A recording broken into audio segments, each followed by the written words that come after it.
พอจิเมื่อเลยพี่น้องบอยแบ่งข้าวปุ้นกับซีนเมื่อให้ปูกับยาพอได้กินข้าวปุ้นกับซีนพี่น้องมีซีนทงหนึ่งซีนกับบลายพอให้เพิ่นได้กินบ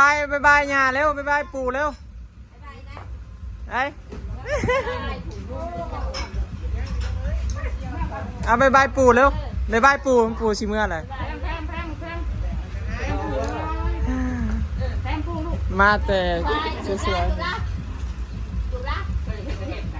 ไป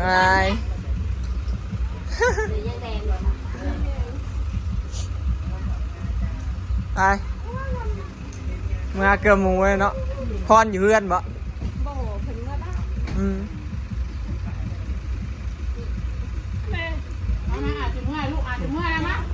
คุณเด้อไปได้บายเมื่อที่คำเมื่อบายบิวบายอาบิวเร็วบายอาบิวเห็นบ่ได้อาบิวเห็นบ่น่ะสองบายเร็วบายเร็วนี่เป็นเท่าฮักกะมาสัดนี่เป็นเท่าฮักกะมาสัดใจสิเมื่อเลยนี่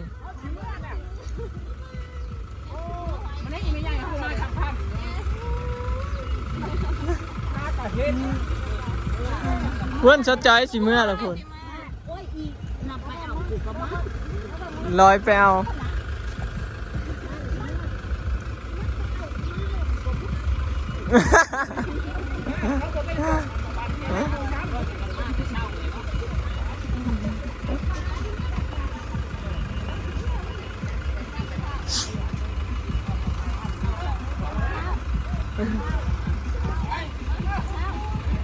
นี่สัดใจอยู่พี่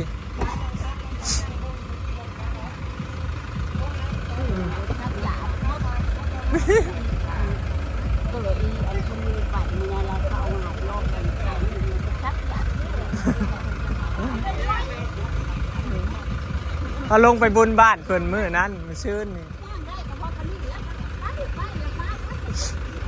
พอดีเต็มรถเนาะ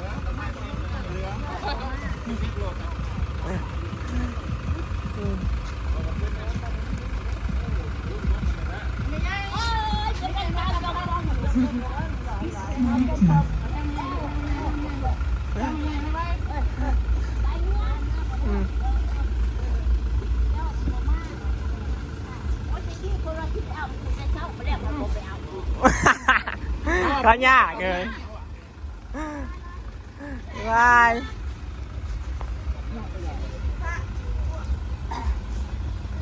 เมื่อแล้วพี่น้อง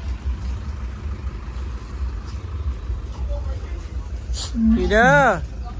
ทีมงานเจสีบ่าวเอื้อเจพล่าบ่าวน้ำบ่าวลิโอพี่น้องมาแล้วเจสีรับปวดแล้วถิ่มปัวมือนี้รับปวดสิบุญถิ่มพัวบ่เล่ามาแบบเขาบ่ตอนกลางเว้นน่ะถิ่มพัวกลางคืนพัวถิ่มเถอะเบิ้งเฮ้ยลักกี้รถมาแบบสบายใจนิ่งๆมาเรื่อยๆนะมาฮอดแบบโจ๊กโทรศัพท์ออกแบบหาผัวฉันเด้อยู่กับผัวมันมาถามหาผัวน้ำมูกให้10 โมงมาสู่โดนหาผัวว่าเจ้าอยู่ชายเฮ้ยหมดเลยอ้าวเขาไม่เป็นลงรถดาดซีนอยู่ในก็มีเลยมันก็สิงงเลยเนาะดาดซีนมาผู้เดียวมาถามมาผัวน้องทำเลยว่าสบายดีเด้อพี่น้องสบายดียามแรงเนาะทีมงานนี่ฮักกับมาพี่น้องขี่รถสิมาแต่เช้างานเลี้ยงข้าวออกน้ำเรากินว่างๆแล้วมันเฉพาะจังบ่เห็นคนลาวอยู่นานนะคนลาวอยู่นะลาวอยู่นะเลี้ยงกินเลยนะเลื่อนพญาเลื่อนแห่งกระดังกบูมายืมตังค์เขาไปเลยโคตรลายครับวะยืมมุงมาเป็นแขกในการเลื่อนแขกแล้วลายมือนี้เรามายืมตังค์ไปละเงินแต่เลื่อนกันคนลายพี่น้องเอายังมันเลื่อนจักน้อยเอาฮอนเบาอาดยังบ่ทันมาพี่น้องเธอต้องคุ้มมาเดิมเหมือนเล่งนะไปแน่ว่าน่าสิบมากยังมีทางไปแล้วไปหาผู้บ่าวมาจักเขาจะไปคุมเราเนาะด ดี๋ยวจะไปเดือนอื่นเนาะ เฮาเว่าไงเฮานี่สิเป็นคนแบบบ่มักคุ้มไผเว้าส่วนคือส่วนบ่มากก็คือบ่มาแม่นสิบ่ เจ้าก็บ่อยากคุ้มรับ แม่น พักผ่อน เฮาสิบ่คุมถ้าอยากอยู่ก็คืออยู่ถ้าอยากมาก็คือมาเขาเจ้าอยากเมื่อมีเวียกเพื่อเขาเจ้ามีเวียกมีหยังเขาเจ้าก็คัดเฮาบ่ได้จริงๆเนาะพี่น้องยันเขาก็คัดเฮาบ่ได้ก็เฮาคุมเขาเมียข่อยก็ฮักกับมาเสี่ยวเจ้าละลงแล้วเฮ้ยเมื่อแล้วกองกับพัวมาเมื่อลงแล้วกินแล้วข่อยดาดชิ้นดาดยังปิ้งเป็ดแล้วก็ข้าวปุ้นให้เรียบร้อยแล้วลงไปเฮือนละซอยต่อยังดาดเถื่อละนั่นคนมาจังแซ่บร้อยซอยไว้แล้วมีแต่ดาดอย่างเดียวไงโอ้ยเสียงเพลงพี่น้องสรุปขาดเบาอาดพี่น้องแล้วก็เจ็ดตุยเนาะทีมงานเฮา กำลังกินมากินวัวนะเมื่อกี้ เจ็ดตุยเราก็ไปหาอ้ายแล้วพุ่นแล้วพี่น้องเพราะว่าพอเฒ่าซีอ้ายแล้วเด้ ยังไปหาซื้อหมูมาเลี้ยงอยู่ของหมูบ่ตอนนั้นก็เคยเลี้ยงอยู่เนาะแต่ว่านั่งหมูหลาดมาเลี้ยง เลี้ยงยากหมูพันธุ์แม่พันธุ์นี่เลี้ยงยากแต่ข่อยยังปวดหัวอยู่เลยหมูลายมันง่ายบริสีดฉีดยานั่นนี่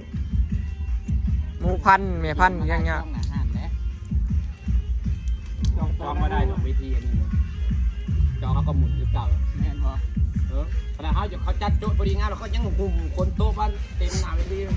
มือแรงกับย่างลงละวงกับง่ายพี่น้องมันใกล้เด้เนาะย่างลงละวงรถมันต้องขี่รถไปฝากรถฝาก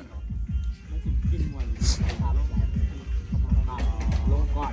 ค่อยลงก่อนขอแต่ว่าลงไปเห็นหน้าชื่อเบียร์สวยเขาสนับสนุนบ้านเจ้าของพอปี้รถปี้ยังนะพวกอื่นเขาเมาเด้ฝากรถฝากยังคนอื่นเนี่ยบริเวณบ้านซุมเฮาบ้านซุมเฮานะหับแต่วงดนตรีเด้เจ้าของที่จ้างมาคันเขาขายเบียร์บ่ได้ตามตีนะเขาบ้านก็ได้เสียเงินให้เขาจริงๆว่าง่ายกับคนชาวบ้านก็ให้ลงไปซอยอุดหนุนอีกทีนะ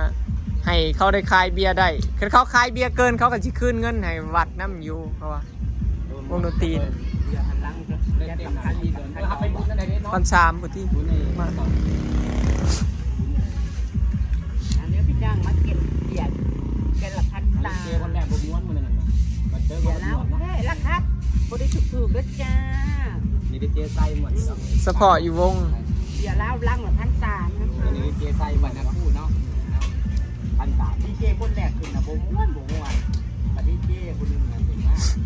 เสียงจากจังหวะประกันเชิญ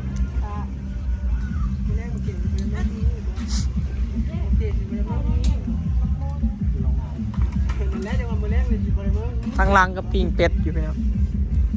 กับข้าวเฮาก็มีประมาณนี้พี่น้องปิ้งเป็ดเนาะแล้วก็เนื้อส่วนหลายก็มีแต่เนื้อแหละพี่น้องบ้านเฮาลมงัวเนื้อกับปิ้งเป็ดกับขนมจีนเนาะ ว่าสิกินให้แม่ว่าให้ท้องบกแต่ก่อนจะกินขนมจีนจะไปส่งเรานอนไว้อยู่โรงงานโบเดียวเราบอกมาต้องส่งเอาบาวนานอยู่นี่จะลงไปผู้เดียวจะรู้บนทับมาห้ามไม่ได้กินน้ำหมูเนาะ กินในอิ่มเด้ออันนี้เนี่ยเฒ่าแล้วกินมะขามกับข้าวสงสัย เลี้ยอะไรได้ไม่ได้ยากไหมไม่ได้ยากเขาเอามาขายแล้วก็เลี้ยเลย นี่ยัง หรือว่าเทงง่าย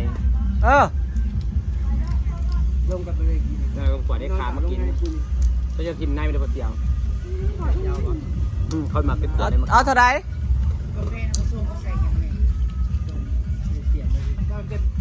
เมา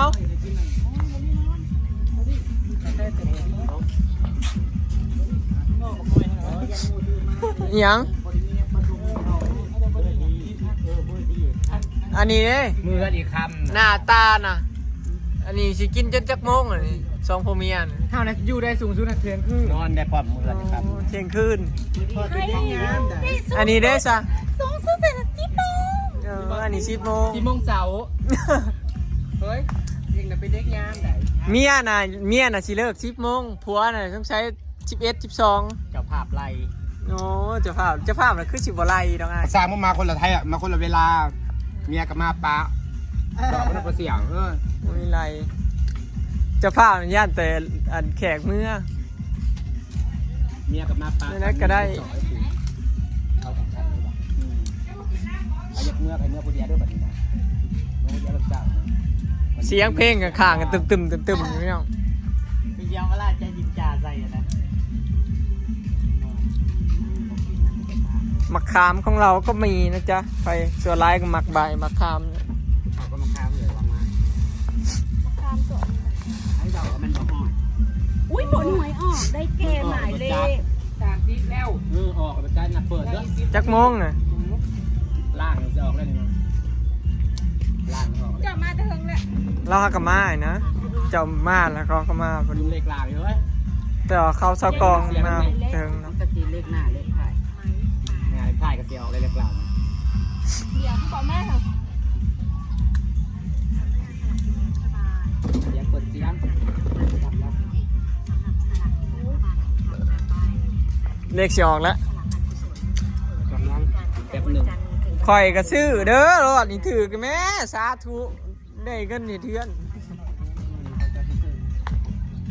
ขอเดินมา ไผได้เลขเด็ดจังยุ เด็ดอันนี้บ่ได้เด็ด ในเท่าข่อยเด้เราได้ซื้อเลขซื้อเบอร์อยู่บ่ น้ำหางวเบิดเลย ซื้อพอได้รุ่นพี่น้อง จะเอาเลขกว่าก็เลข ซื้อพอได้รุ่นจ้าพอได้ค่าเบียร์คืน ไปปลูกไว้รถมันได้กินเขาขาอ้วนไป มันได้กิน กิน ข้าว หมู ว เขาขาอ้วนไป หัวน่ะ มันตรงถึงไว้ มันไกล กินขี้โคตร บอกเราเกลียดเราจะไปหาน้ำจ้ะ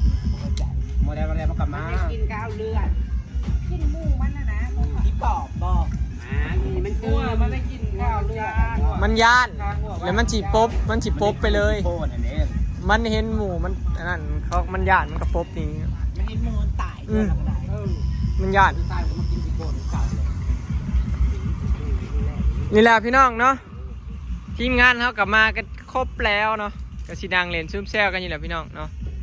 คลิปนี้ก็สิขอเก็บภาพบรรยากาศไว้สำนี้เด้อเนาะไปแล้ว สบายดีฝากเบิ่งคลิปหน่อยเด้อพี่น้อง พร้อมแล้วจะออก